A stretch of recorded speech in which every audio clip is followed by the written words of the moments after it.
ನಮಸ್ಕಾರ ಸ್ನೇಹಿತರೆ, ಇವತ್ತಿನ ವಿಡಿಯೋದಲ್ಲಿ ತುಂಬಾ ಸಿಂಪಲ್ಲಾಗಿ ಟೇಸ್ಟಿಯಾಗಿ ಇದಕ್ಕೆ ಬೇಳೆ ಮತ್ತು ಹಲಸಿನಕಾಯಿಯನ್ನು ಹಾಕಿಬಿಟ್ಟು ಸಾಂಬಾರು ಮಾಡ್ತಾಯಿದ್ದೀನಿ. ತುಂಬಾ ಚೆನ್ನಾಗಿರುತ್ತೆ, ರುಚಿಕರವಾಗಿ ಇರುತ್ತೆ. ಹಾಗೆ ನನ್ನ ಚಾನಲನ್ನು ಫಸ್ಟ್ ಟೈಮ್ ಯಾರೆಲ್ಲ ನೋಡ್ತಾ ಇದ್ದೀರಾ ಸಬ್ಸ್ಕ್ರೈಬ್ ಮಾಡಿ, ಹಾಗೆ ಬೆಲ್ಲೈಕನನ್ನು ಕ್ಲಿಕ್ ಮಾಡಿ. ನಾನು ಹಾಕೋ ವಿಡಿಯೋ ಮೊದಲು ನೋಟಿಫಿಕೇಷನ್ ಆಗಿ ನಿಮಗೆ ಬರುತ್ತೆ, ಮೊದಲು ನೀವೇ ನೋಡ್ಬೋದು.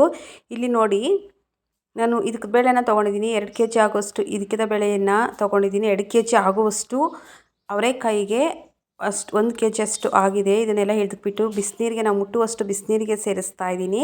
ಸೇರಿಸ್ಬಿಟ್ಟು ಸೈಡ್ಗೆ ಇಡ್ತಾ ಇದ್ದೀನಿ. ಈಗ ನೋಡಿ, ಮೊದಲಿಗೆ ಒಂದು ಬಾಣಲೆಗೆ 1.5 ಚಮಚದಷ್ಟು ಜೀರಿಗೆಯನ್ನು ಸೇರಿಸ್ತಾ ಇದ್ದೀನಿ. ಲೋ ಫ್ಲೇಮಲ್ಲಿ ಅದನ್ನು ಚೆನ್ನಾಗಿ ಹುರ್ಕೋಬೇಕಾಗುತ್ತೆ. ಸ್ವಲ್ಪ ಕಲರ್ ಚೇಂಜ್ ಆಗೋವರೆಗೂ ಹುರ್ಕೊಂಡು ಸೈಡ್ಗೆ ತೆಗೆದಿಟ್ಕೊತಾ ಇದ್ದೀನಿ.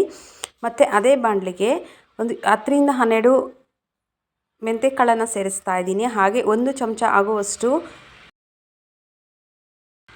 ಎಳ್ಳನ್ನು ಸೇರಿಸ್ತಾ ಇದ್ದೀನಿ. ನಿಮ್ಗೆ ಇಲ್ಲಿ ಬೇಕು ಅಂದರೆ ಗಸಗಸೆ ಇದ್ರೂ ಸಹ ಸೇರಿಸ್ಕೋಬೋದು. ನಾನು ಗಸಗಸೆ ಸೇರಿಸಿಲ್ಲ, ಬರೀ ಎಳ್ಳನ್ನು ಮಾತ್ರ ಸೇರಿಸ್ತಾ ಇದ್ದೀನಿ. ಅದು ಅಷ್ಟೇ ಚಟಪಟ ಅಂತ ಅನ್ನೋವರೆಗೂ ಚೆನ್ನಾಗಿ ಹುರ್ಕೋಬೇಕಾಗುತ್ತೆ. ಸ್ವಲ್ಪ ಕಲರ್ ಚೇಂಜ್ ಆಗೋವರೆಗೂ. ಕಲರ್ ಚೇಂಜ್ ಆಗಿದೆ ನೋಡಿ, ಅದನ್ನು ಅಷ್ಟೇ ಸೈಡ್ಗೆ ತೆಗೆದಿಟ್ಕೊತಾ ಇದ್ದೀನಿ. ಈಗ ಅದೇ ಬಾಣಲಿಗೆ 1-2 ಚಮಚ ಆಗುವಷ್ಟು ಎಣ್ಣೆಯನ್ನು ಸೇರಿಸ್ತಾ ಇದ್ದೀನಿ. ಎಣ್ಣೆ ಕಾದಾದ್ಮೇಲೆ 1 ಗಡ್ಡೆ ಆಗೋಷ್ಟು ಈರುಳ್ಳಿಯನ್ನು ಕಟ್ ಮಾಡಿಬಿಟ್ಟು ಸೇರಿಸ್ತಾ ಇದ್ದೀನಿ. ಚಿಕ್ಕ ಈರುಳ್ಳಿಯನ್ನು ಸೇರಿಸ್ತಾ ಇದ್ದೀನಿ. ಹಾಗೆ 1-2 ಚಮಚ ಆಗುವಷ್ಟು ಇದಕ್ಕೆ ಬೇಳೆಯನ್ನು ಸೇರಿಸ್ತಾ ಇದ್ದೀನಿ.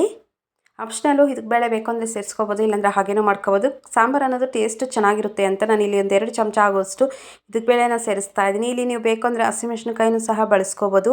ನಾನು ಇಲ್ಲಿ ಒಣಮೆಣ್ಸಿನ್ಕಾಯಿನ ಬಳಸ್ತಾ ಇದ್ದೀನಿ. ಒಂದು 10 ರಿಂದ 12 ಒಣಮೆಣ್ಸಿನ್ಕಾಯಿನ ಬಳಸ್ತಾ ಇದ್ದೀನಿ. ನಮ್ಮ ಖಾರಕ್ಕೆ ನೋಡಿಕೊಂಡು ಎಲ್ಲನೂ ಅಷ್ಟೇ ಫ್ರೈ ಮಾಡಿಕೊಂಡು ಸೈಡ್ಗೆ ತೆಗೆದಿಟ್ಕೊತಾ ಇದ್ದೀನಿ. ಅದಕ್ಕೆ ತಣ್ಣಕ್ಕೆ ಆಗೋವರೆಗೂ ಸೈಡ್ಗೆ ಇಟ್ಕೋಬೇಕಾಗುತ್ತೆ.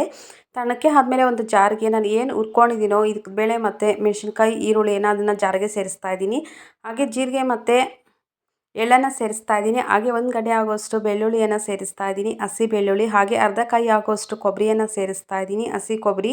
ನೀವು ಇಲ್ಲಿ ಬೇಕು ಅಂದರೆ ಒಣ ಕೊಬ್ಬರಿಯನ್ನು ಅಷ್ಟೇ ಬಳಸ್ಕೋಬೋದು. ಹಾಗೆ ಸ್ವಲ್ಪ ಕೊತ್ತಂಬರಿಯನ್ನು ಸೇರಿಸ್ತಾ ಇದ್ದೀನಿ.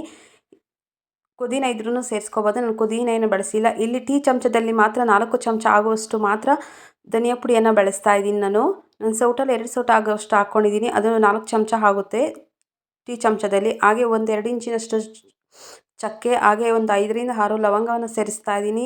ಹಾಗೆ ಶುಂಠಿಯನ್ನು ಸೇರಿಸ್ತಾ ಇದ್ದೀನಿ. ಹಾಗೆ ನೀರು ನಮಗೆ ರುಬ್ಕೊಳ್ಳೋಕೆ ಎಷ್ಟು ಬೇಕಾಗುತ್ತೋ ಅಷ್ಟು ನೀರನ್ನು ಸೇರಿಸ್ಕೊಂಡು ಎಷ್ಟು ನುಣ್ಣಕ್ಕೆ ಆಗುತ್ತೋ ಅಷ್ಟು ನುಣ್ಣಕ್ಕೆ ರುಬ್ಕೊಬರಬೇಕಾಗುತ್ತೆ. ನೋಡಿ, ರುಬ್ಕೊಂಡು ಬಂದಿದ್ದೀನಿ. ರುಬ್ಕೊಂಬಂದು ಸೈಡ್ಗೆ ತೆಗೆದಿಟ್ಕೊತಾ ಇದ್ದೀನಿ. ಈಗ ಮತ್ತೆ ಇನ್ನೊಂದು ಬಾಣಲೆಗೆ, ಪಾತ್ರೆನೋ ಅಥವಾ ಬಾಣಲೆ ಆದರೂ ಪರವಾಗಿಲ್ಲ. ಈಗ ಇದಕ್ಕೆ ಒಂದು 3 ರಿಂದ 4 ಚಮಚ ಆಗುವಷ್ಟು ಎಣ್ಣೆಯನ್ನು ಸೇರಿಸ್ತಾ ಇದ್ದೀನಿ. ಎಣ್ಣೆ ಕಾದಾದ್ಮೇಲೆ 1/4 ಟೀ ಚಮಚದಷ್ಟು ಸಾಸಿವೆಯನ್ನು ಸೇರಿಸ್ತಾ ಇದ್ದೀನಿ. ಸಾಸಿವೆ ಚಟಪಟ ಅಂತ ಸಿಡಿದ್ಮೇಲೆ 1 ಗಡ್ಡೆ ಆಗುವಷ್ಟು ಈರುಳ್ಳಿಯನ್ನು ಕಟ್ ಮಾಡ್ಕೊಂಡಿದ್ದೀನಿ, ಸಣ್ಣ ಈರುಳ್ಳಿ. ಅದನ್ನು ಅಷ್ಟೇ ಲೈಟಾಗಿ ಫ್ರೈ ಮಾಡ್ಕೋಬೇಕಾಗುತ್ತೆ. ಹಾಗಂತ ಜಾಸ್ತಿ ಸೀಸ್ಕೋಬಾರ್ದು. ನೋಡಿಕೊಂಡು 1-2 ನಿಮಿಷ ಫ್ರೈ ಆದರೆ ಸಾಕಾಗುತ್ತೆ. ನೋಡಿ, ಅಷ್ಟು ಮಾತ್ರ ಫ್ರೈ ಆದರೆ ಸಾಕಾಗುತ್ತೆ. ಈಗ ನೋಡಿ, ನಾನು ಏನು ಇದಕ್ಕೆ ಬೇಳೆ ಬಿಸಿನೀರಲ್ಲಿ ಹಾಕಿಟ್ಕೊಂಡಿದ್ದೀನೋ ಅದನ್ನೆಲ್ಲ ತೊಳೆದ್ಬಿಟ್ಟು ಒಂದು ಇದಕ್ಕೆ ಹಾಕ್ಕೊಂಡು ನೀರೆಲ್ಲ ಕ್ಲೀನಾಗಿ ಬಗ್ಸಾಕ್ಬಿಟ್ಟು ಸೇರಿಸ್ತಾ ಇದ್ದೀನಿ. 1 kg ಅಷ್ಟು ಆಗುವಷ್ಟು ಆಗಿದ್ದಾವೆ ಕಾಳು, ಅಷ್ಟನ್ನು ಅಷ್ಟೇ ಅದಕ್ಕೆ ಸೇರಿಸ್ತಾ ಇದ್ದೀನಿ. ಸುಮ್ಮನೆ ಹಾಗೆ ಲೈಟಾಗಿ 1-2 ನಿಮಿಷ ಫ್ರೈ ಮಾಡಿಕೊಂಡ್ರೆ ಸಾಕು. ಈಗ ನಾನು ಹಲಸಿನಕಾಯಿ ಪಿಂದೆನ ಕಿತ್ಕೊಂಬಂದು ಚಿಕ್ಕ ಸಣ್ಣ ಕಾಯಿ, ಅದು ಸಿಪ್ಪೆಲ್ಲ ತೆಗ್ದಾಕ್ಬಿಟ್ಟು ಅದಕ್ಕೆ ಕಟ್ ಮಾಡಿಬಿಟ್ಟು ನಮ್ಗೆ ಯಾವ ಸೈಜಲ್ಲಿ ಬೇಕೋ ಆ ಸೈಜಲ್ಲಿ ಕಟ್ ಮಾಡಿಬಿಟ್ಟು ಉಪ್ಪು ನೀರಿಗೆ ಹಾಕ್ಕೋಬೇಕಾಗುತ್ತೆ. ಉಪ್ಪು ನೀರಿಗೆ ಹಾಕ್ಕೊಂಡ್ರೆ ಸ್ವಲ್ಪ ಬೇಗ ಕಪ್ಗೆ ಆಗಲ್ಲ, ಇಲ್ಲಾಂದರೆ ಕಪ್ಗೆ ಹೋಗ್ಬಿಡುತ್ತೆ. ನೋಡಿ, ಉಪ್ಪು ನೀರಿಗೆ ಹಾಕ್ಕೊಂಡು ಅದನ್ನ ತೆಗ್ದುಬಿಟ್ಟು ಇದಕ್ಕೆ ಹಾಕ್ಕೊಂಡು ಒಂದು 5 ನಿಮಿಷ ಚೆನ್ನಾಗಿ ಫ್ರೈ ಮಾಡ್ಕೋಬೇಕಾಗುತ್ತೆ. ಬೇಳೆಕಾಳುಗಳು ಮತ್ತು ಅದು ಹಲಸಿನ ಪೀಸ್ಗಳನ್ನು ಫ್ರೈ ಮಾಡ್ಕೊಂಡಾದ ನಂತರ ನಾನು ಏನು ರುಬ್ಕೊಂಡಿದ್ದೀನೋ ಮಸಾಲೆಯನ್ನು ಅದಕ್ಕೆ ಸೇರಿಸ್ತಾ ಇದ್ದೀನಿ. ಹಾಗೆ ಚಾರನ್ನು ಅಷ್ಟೇ ತೊಳೆದ್ಬಿಟ್ಟು ಆ ನೀರನ್ನು ಅಷ್ಟೇ ಸೇರಿಸ್ತಾ ಇದ್ದೀನಿ. ಸೇರಿಸ್ಬಿಟ್ಟು ಒಂದು ಸತಿ ಎಲ್ಲ ಮಿಕ್ಸ್ ಮಾಡ್ಕೋಬೇಕಾಗುತ್ತೆ. ನೀರು ನೋಡ್ಕೊಂಡು ನಮಗೆ ಎಷ್ಟು ಬೇಕಾಗುತ್ತೋ ಅಷ್ಟು ನೀರನ್ನು ಸೇರಿಸ್ಕೋಬೇಕಾಗುತ್ತೆ. ನಾನು ಇಲ್ಲಿ ಬಿಸಿನೀರನ್ನು ಸೇರಿಸ್ತಾ ಇದ್ದೀನಿ. ಬಿಸಿನೀರು ಸೇರಿಸೋದ್ರಿಂದ ಬೇಗ ಆಗುತ್ತೆ. ನೋಡಿ, ಅಷ್ಟು ಗಟ್ಟಿಯಾಗೂ ಇರಬಾರ್ದು, ಅಷ್ಟು ತೆಳ್ಳಕ್ಕೇ ಇರಬಾರ್ದು. ಇದು ಕಾಳುಗಳೆಲ್ಲ ಬೇಯೋಷ್ಟೊತ್ತಿಗೆ ಕರೆಕ್ಟಾಗಿ ಸರಿ ಹೋಗುತ್ತೆ. ನಾನು ಅಷ್ಟು ತೆಳ್ಳವಾಗಿ ಮಾಡ್ಕೊಂಡಿದ್ದೀನಿ. ಬೇಳೆ ಎಲ್ಲ ನುಣ್ಣಕ್ಕೆ ಆದಮೇಲೆ ಇನ್ನೂ ಸ್ವಲ್ಪ ಮಂದ ಬಂದುಬಿಡುತ್ತೆ. ನೋಡಿ, ಆ ರೀತಿ ಇದ್ದರೆ ಸಾಕು. ಅದು ಕಾಯೋಷ್ಟೊತ್ತಿಗೆ ಅಡ್ಜಸ್ಟ್ ಆಗುತ್ತೆ, ಇನ್ನೂ ಸ್ವಲ್ಪ ಗಟ್ಟಿ ಆಗುತ್ತೆ ಸಾಂಬಾರು ಅನ್ನೋದು. ಕಾಳು ಮತ್ತು ಅದೆಲ್ಲ ಬೇಯಬೇಕು, ಕಾಳು ಮತ್ತು ಪೀಸುಗಳೆಲ್ಲ ಬೇಯಬೇಕಾಗುತ್ತೆ. ಹಲಸಿನಕಾಯಿ ಇದಕ್ಕೆ ರುಚಿಗೆ ತಕ್ಕಷ್ಟು ಉಪ್ಪನ್ನು ಸೇರಿಸ್ತಾ ಇದ್ದೀನಿ. ತುಂಬಾ ಚೆನ್ನಾಗಿರುತ್ತೆ ಸಾಂಬಾರು, ಟೇಸ್ಟಿಯಾಗೂ ಸಹ ಇರುತ್ತೆ. ಚಿಕನ್ ಸಾರು ಇರುವ ರೀತಿಯೇ ಇರುತ್ತೆ. ಒಂದು ಸತಿ ಟ್ರೈ ಮಾಡಿ ನೋಡಿ ಈ ರೀತಿ. ಈಗ ನೋಡಿ, ಎಲ್ಲ ಮಿಕ್ಸ್ ಆಗಿದೆ. ಮಿಕ್ಸ್ ಮಾಡ್ಕೊತಾ ಇದ್ದೀನಿ. ಮಿಕ್ಸ್ ಮಾಡಿಕೊಂಡು ಚೆನ್ನಾಗಿ ಕುದಿಸ್ಕೋಬೇಕು. ನೋಡಿ, ಪೀಸುಗಳನ್ನು ಅಷ್ಟೇ ಇದಕ್ಕೆ ಬೇಳೆ ಸಮೇತ ಆದರೆ ಬೇಗ ಬೆಂದೋಗ್ಬಿಡುತ್ತೆ. ಇದಕ್ಕೆ ಬೇಳೆನೂ ಬೆಂದಿರುತ್ತೆ ಮತ್ತು ಹಲಸಿನಕಾಯಿ ಪೀಸ್ಗಳು ಅಷ್ಟೇ ಬೆಂದಿರುತ್ತೆ. ಒಂದು ಸತಿ ನೋಡಿ ತುಂಬಾ ಚೆನ್ನಾಗಿರುತ್ತೆ. ನೋಡಿ ಬೆಂದಿದೆ.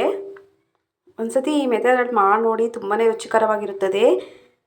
ನೋಡಿ ಆಗಿದೆ. ಸಾಂಬಾರೂ ಅಷ್ಟೇ ರೆಡಿಯಾಗಿದೆ. ಮುದ್ದೆಗೆ, ಅನ್ನಕ್ಕೆ, ಚಪಾತಿಗೆ, ಇಡ್ಲಿಗೆ, ದೋಸೆಗೆ ಎಲ್ಲನೂ ಸರಿ ಹೊಂದುತ್ತೆ. ಒಂದು ಸತಿ ಟ್ರೈ ಮಾಡಿ ನೋಡಿ. ನಾವು ಮುದ್ದೆಗೇ ಜಾಸ್ತಿ ಮಾಡೋದು. ಮುದ್ದೆಗೆ, ಅನ್ನಕ್ಕೆ, ಚಪಾತಿಗೆ ಅಂತಲೂ ತುಂಬಾ ಚೆನ್ನಾಗಿರುತ್ತೆ. ಟೇಸ್ಟಿಯಾಗೂ ಸಹ ಇರುತ್ತೆ. ನೋಡಿ ರೆಡಿ ಆಗಿದೆ ಸಾಂಬಾರು. Thank you for the watching.